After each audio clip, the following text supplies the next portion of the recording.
Hello, and welcome to Stories for Sleep. Tonight, our journey takes us to a very ordinary place. We are not traveling to a palace, a battlefield, or an ancient ruin. We are going to a small, unassuming council house in a quiet suburb of North London. A home which, for most of us, represents a place of safety, of routine, and of predictable calm. It is a sanctuary governed by the familiar rules of the physical world. Our story tonight is about what happens when those rules seem to break. It is about a time when that sanctuary was violated, not by an intruder of flesh and blood, but by a series of quiet, inexplicable, and deeply unsettling events. We are travelling to the late 1970s, to the London borough of Enfield, to tell the story of the Hodgson family. For nearly 2 years, this ordinary family found themselves at the centre of one of the most intensely documented and hotly debated poltergeist cases in history. It is a story built on hundreds of hours of audio recordings, photographs, and the detailed eyewitness testimony of not just the family, but of journalists, police officers, and scientific investigators. So, I invite you now to settle in. There is no need to be alarmed by the strange events we will recount. Our story is a calm, historical examination of a famous and peculiar case. Your only task is to listen, to relax, and to allow the steady, unhurried pace of the narrative to gently guide you towards sleep. Segment 1. Inside the event, imagine yourself now. The year is 1977. You are a child, living with your mother, Peggy, and your 3 siblings in a small, ordinary house at 284 Green Street in Enfield, London. Your world is one of school days, television programs, and the familiar rhythm of family life. It is a late evening in August. You and your sister, Janet, are in your shared bedroom, ready for sleep. Your mother has tucked you in, turned out the light, and gone downstairs. The house is settling into its usual nighttime quiet. But tonight, the quiet is different. You hear a soft, shuffling sound. At first, you think it is your sister, moving in her bed. Then, you feel a vibration. It is not the rumble of a passing truck, but a slow, deliberate rocking of the bed itself, as if an unseen hand is gently pushing it from side to side. You and your sister whisper to each other in the darkness, a quiet confusion that slowly begins to curdle into fear. You call out for your mother. Peggy Hodgson, a practical and no-nonsense woman, comes upstairs. She listens to your story, and she does what any parent would do. She looks for a rational explanation. She checks under the bed. She examines the floorboards. She tells you you've just been dreaming. She tucks you back in and stands by the door, waiting for the house to be still again. And then a new sound begins. It is a quiet sound at first. A soft knock, knock, knock, seeming to come from inside the bedroom wall. It is rhythmic and steady. Your mother, now more annoyed than frightened, assumes it is the plumbing. But the knocking continues, and it seems to move. The family follows the sound as it travels from the bedroom wall, out into the hallway, and down the stairs. Back in the bedroom, the strange activity escalates. A heavy wooden chest of drawers, which normally takes 2 people to move, slides slowly and deliberately across the floor by a few inches, scraping loudly on the floorboards. It is pushed by an immense, invisible weight. At this point, Peggy Hodgson's frustration turns to genuine fear. The events in her home are defying all rational explanation. She gathers her children, runs next door to her neighbor's house, and calls the police. When the 2 police constables arrive, they are, at first, skeptical. But as they are taking a statement from Peggy in the living room, they too become witnesses. One of the constables would later sign an official affidavit, testifying that while she was there, she witnessed a kitchen chair slide, unaided across the floor by several feet. The night ends, but the quiet, predictable rhythm of your family's life has been irrevocably broken. Your home, once a place of safety, has become a stage for the inexplicable. The knocking in the walls and the shuffling of furniture are just the beginning of a long and strange ordeal that would last for the next 2 years. With the police unable to offer any explanation or assistance, Peggy Hodgson, desperate for help, reached out to the press.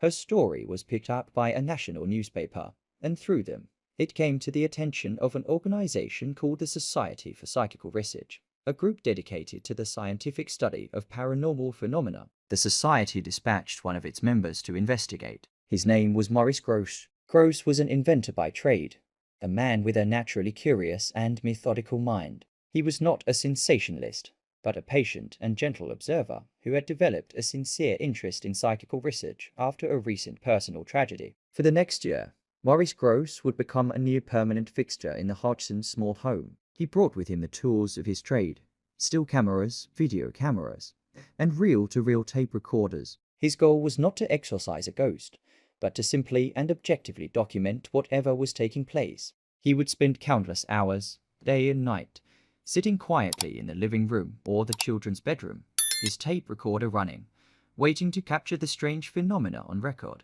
His patience was often rewarded. The strange, rhythmic knocking sounds were a near-constant presence, and Grosse recorded hours of it. He would conduct quiet experiments, asking for a certain number of knocks, and often the corresponding number of knocks would answer from the walls or floorboards. Other phenomena were also documented. Small, inert objects such as marbles and Lego bricks were seen and photographed as they flew across the room, seemingly of their own accord. Furniture would be overturned. The events were often small, but persistent, a constant, low-level disruption of the laws of physics.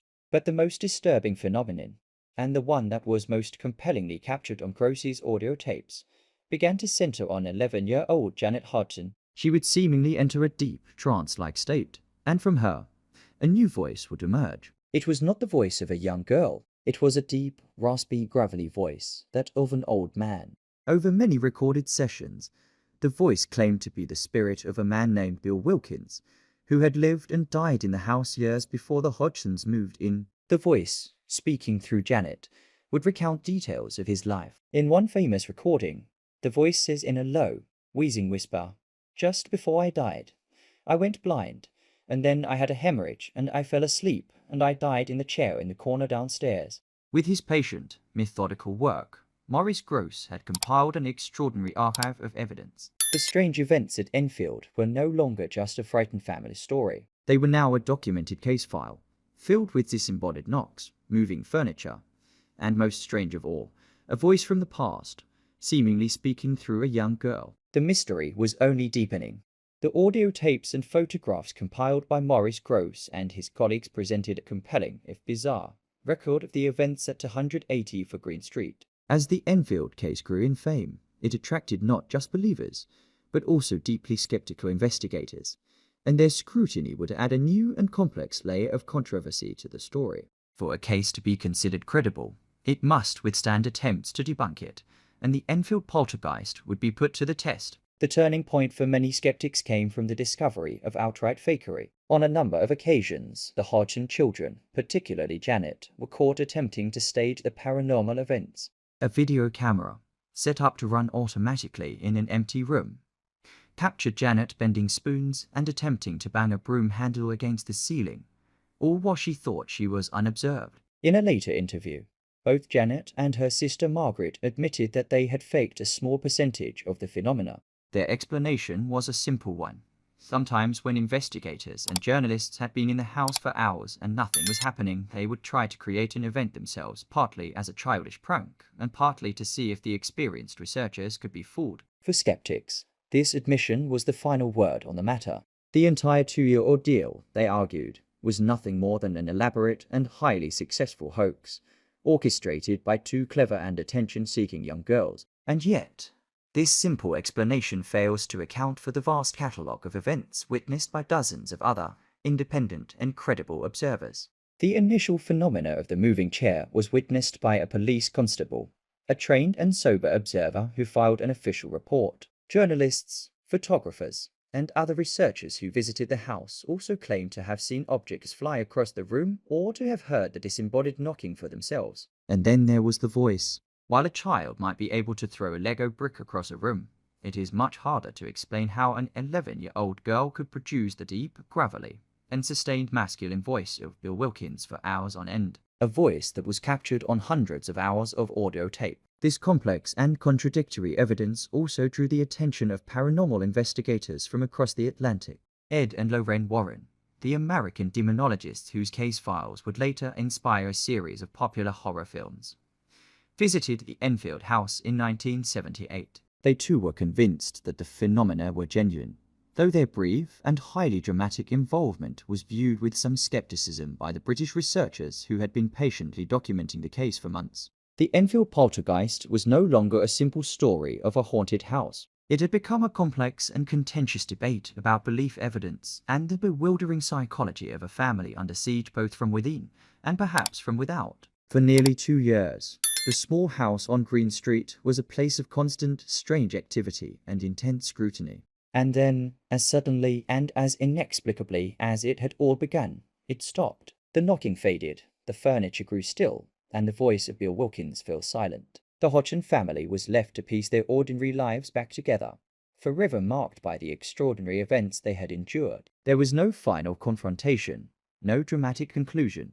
The phenomenon simply departed, leaving behind a vast archive of recordings and witness statements, and a deep and enduring controversy. In the decades since, the Enfield Poltergeist case has been endlessly debated, with 3 main theories emerging to try and explain what truly happened. The first, and for many the most logical, is that the entire event was an elaborate hoax, skillfully orchestrated by the Hodgson children. Proponents of this theory point to the instances where Janet was caught faking phenomena as proof that the entire 2-year period was a clever and sustained prank by children seeking attention. The second theory suggests the events were not a conscious hoax, but a rare psychological phenomenon. In this view, the poltergeist activity was the external manifestation of the immense emotional turmoil and stress within the family, particularly focused through the adolescent Janet. The moving objects and strange voices were not from a spirit, but were an unconscious psychokinetic projection of a troubled young mind. And finally, there is the theory that the events at Enfield were a genuine paranormal phenomenon. Believers like Maurice Grosse argue that while a small percentage of events may have been faked by the children, it does not discount the vast majority of phenomena that were witnessed by dozens of credible independent observers, including police officers and journalists. For them, the Enfield case remains one of the most well-documented instances of a poltergeist in history. The truth is, no single theory perfectly accounts for all of the facts. The case remains a complex and frustrating puzzle, a messy collection of credible testimony, documented phenomena, and admitted fakery. The story of the Enfield Poltergeist is the story of an ordinary family thrust into the middle of an extraordinary and unsettling mystery. It's a quiet and strange chapter in history that challenges our understanding of the world, leaving us with profound questions about the nature of reality, the power of human perception, and the unexplained forces that may lie just at the edge of our senses. But the strange knocks in that London house have been silent for many decades. The audio tapes are now quiet artifacts in an archive, and the family has moved on. The chaos and confusion of that time have settled into a quiet, historical legend. Here, in the stillness of your own home, the walls are silent, and the laws of physics are comfortingly intact. There are no strange voices, no moving furniture. There is only the peace and the safety of the present moment. The case is closed, though the mystery is not. Let the questions of the past dissolve into the quiet of the night. All that is left now is your own peaceful rest, and the gentle invitation to sleep.